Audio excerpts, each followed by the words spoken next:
Trump just made urgent unexpected prayer request that brought the entire room to their knees.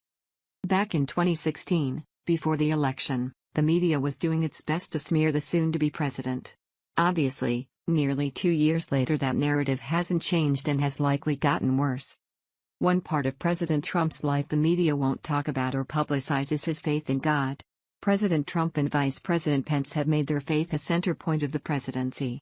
During Trump's campaign, he often met with evangelical pastors who would pray for him, asking God for wisdom in how Trump would lead the nation.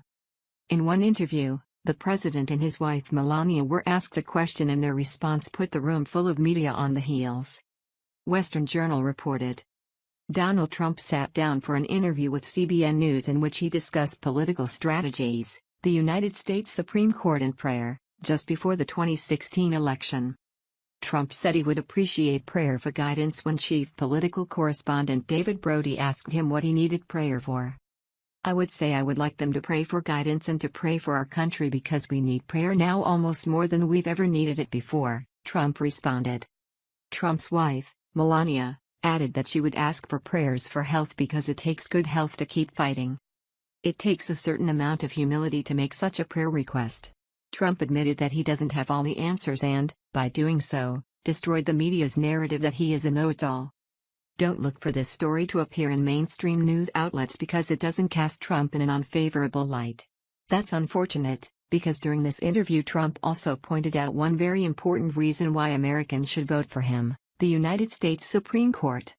He said whether people like him or not, they should remember that he will appoint pro-life and pro-Second Amendment justices to the High Court, and that's a good reason, if not the best reason, to get out and vote Republican next week.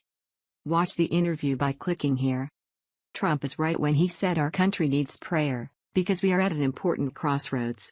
Should Clinton win the election, prayer itself might even become a bigger target than it already is, and that is a risk we simply cannot take. Those moments are pivotal in who the president is and how he leads our nation. Those are not the talking points of mainstream media. They like to point out the man's flaws and leave out all of the positive points. We all have made mistakes in life, but focusing on the great qualities of a person only makes them stronger. President Trump has chosen to use prayer as a vital resource in leading our nation, a quality that hasn't been in the White House for a long time.